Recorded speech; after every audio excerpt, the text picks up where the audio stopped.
Dans le monde complexe et souvent opaque de la politique congolaise, certains noms sont murmurés avec un mélange de révérence et de crainte, portant un poids qui dépasse de loin leur titre officiel. L'un de ces noms est Jean-Dominique Okemba. Pour le citoyen congolais moyen, il pourrait sembler être une figure lointaine, un haut fonctionnaire au sein de l'appareil d'État labyrinthique. Cependant, pour ceux qui fréquentent les couloirs du pouvoir à Brazzaville, son nom serait synonyme de influence, sécurité, secret. Il est souvent désigné comme le neveu du président Denis Sassou Nguesso, mais leur lien est décrit comme quelque chose d'encore plus profond, une fraternité de lait forgée dans leur héritage mboshi commun. Cette connexion l'aurait soi-disant placé au cœur du système depuis le tout début, faisant de lui un rouage indispensable dans la machine du pouvoir qui gouverne le Congo depuis des décennies. Pendant de nombreuses années, Jean-Dominique Okemba, également connu sous ses initiales JDO, a occupé le poste crucial de secrétaire général du Conseil national de sécurité. Ce rôle l'aurait prétendument fait le maître espion ultime, gardien des renseignements les plus sensibles de l'État, coordinateur de ces vastes forces de sécurité.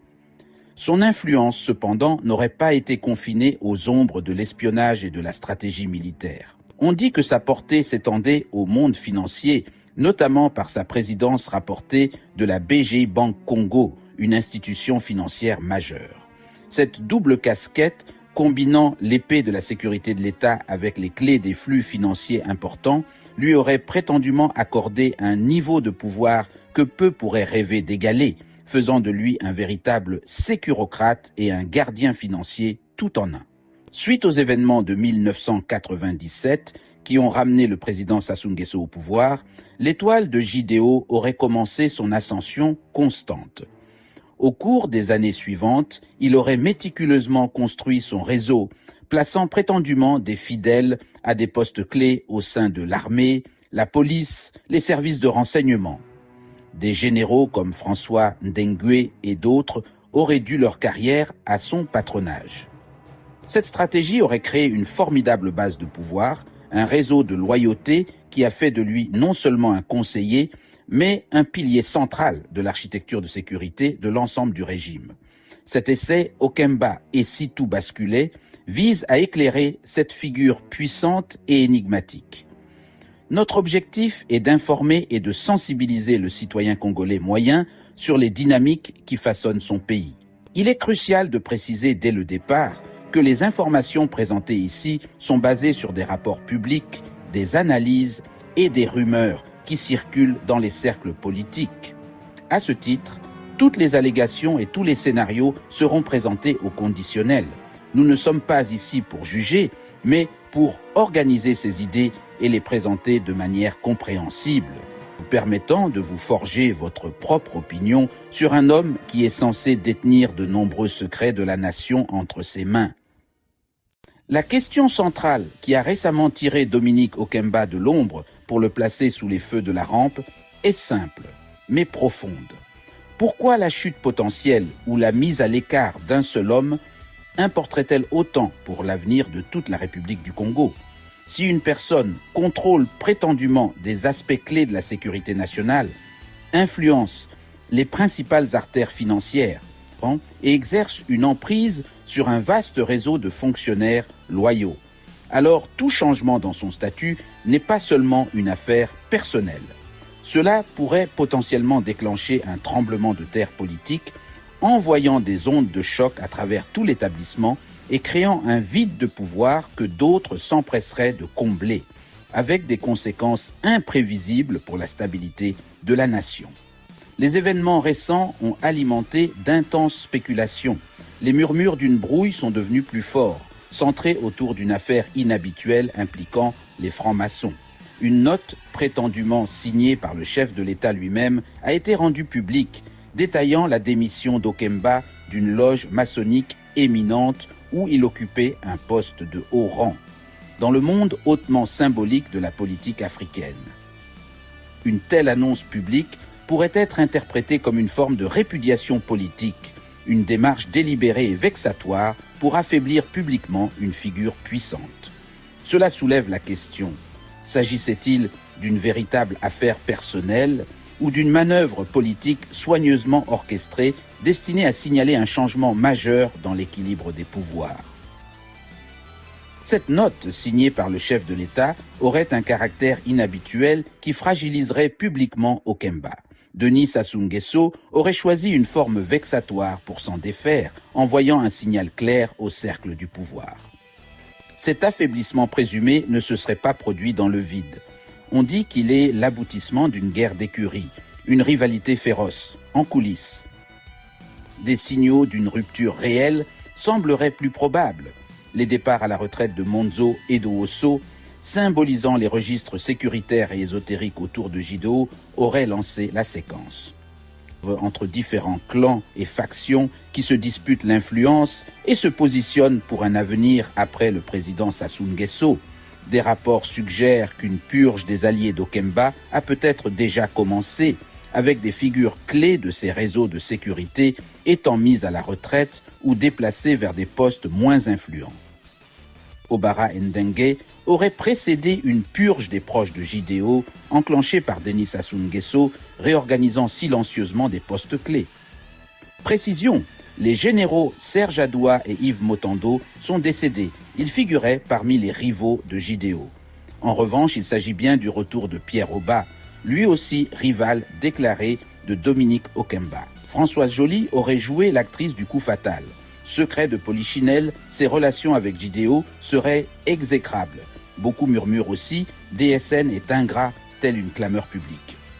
Ces mouvements pourraient être interprétés comme un démantèlement délibéré du système de soutien qui a étayé le pouvoir d'Okemba pendant plus de 2 décennies. Par conséquent, comprendre les implications potentielles des changements de fortune d'Okemba, c'est une question de préoccupation directe pour chaque citoyen congolais. Cela conduirait-il à une plus grande transparence et à un rééquilibrage du pouvoir pour le bien public? Ou pourrait-il risquer de déstabiliser le délicat équilibre, déclenchant potentiellement de nouvelles tensions qui pourraient avoir un impact sur la vie quotidienne des gens ordinaires? Alors que nous approfondissons cette histoire, nous explorerons ces scénarios pour vous aider à comprendre ce qui pourrait être en jeu pour le Congo. L'histoire de l'ascension au pouvoir de Jean-Dominique Okemba, si les rumeurs sont vraies, aurait commencé dans le creuset des conflits et des bouleversements politiques. C'est durant cette période que Jidéo, jusque-là discret, serait sorti de l'ombre. Son rôle exact pendant les préparatifs du coup d'État reste un secret d'État, mais des murmures le décrivent comme un homme de l'ombre, impliqué dans des activités ayant une dimension mystique ou ésotérique.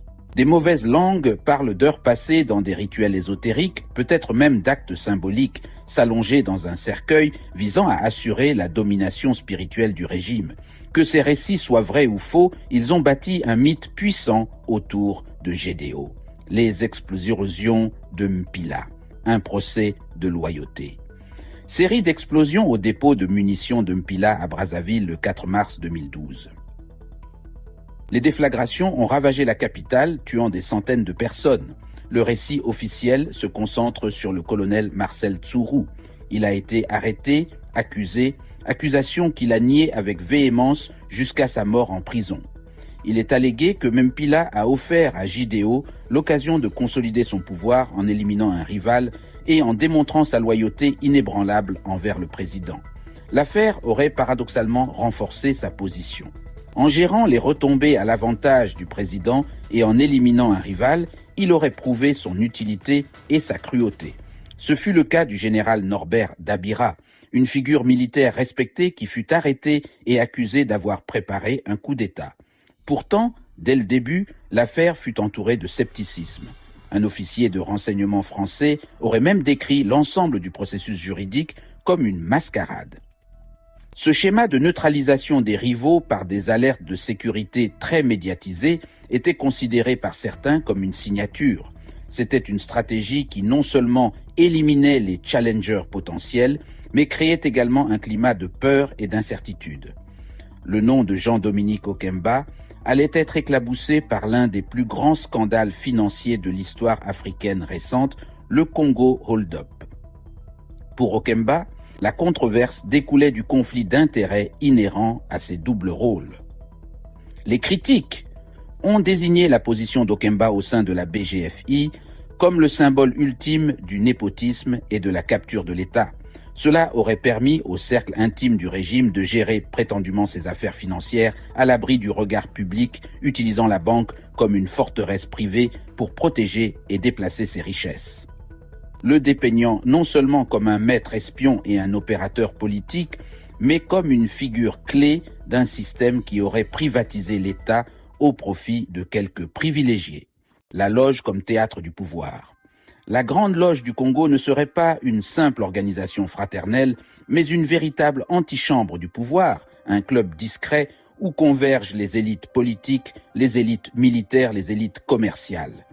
C'est dans ce contexte que le rôle de Jean-Dominique Okemba en tant que grand maître adjoint aurait été d'une importance capitale.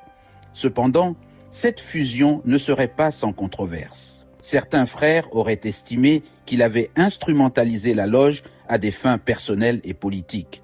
Sa démission aurait été rendue publique par une note officielle signée par le chef de l'État. Cette démarche très inhabituelle et publique a été interprétée comme un acte délibéré d'humiliation politique.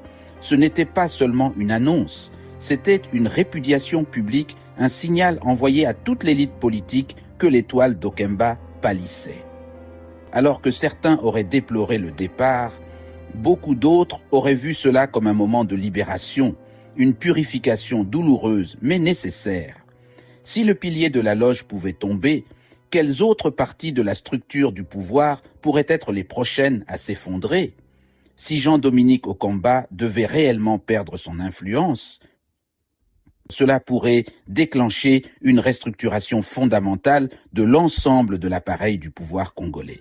Le retour des généraux Olesongo et Oba dans les dispositifs sécuritaires et politiques autour de Denis Sassou Nguesso sonnerait le glas de JDO. Le départ à la retraite de JDO serait prévu en décembre, une échéance qui cristalliserait cette transition. Il ne s'agirait pas d'un simple remaniement, mais d'un remplacement systématique des généraux, des colonels, des commandants de police, des hauts fonctionnaires qui doivent leur allégeance à Okemba. Plus dangereusement, cela pourrait engendrer du ressentiment et de la peur parmi ceux qui restent, se demandant s'ils seront les prochains. Un groupe d'officiers marginalisés, mais toujours bien connectés, pourrait devenir une source constante de dissidence et d'instabilité. Le risque de représailles ne doit pas être sous-estimé.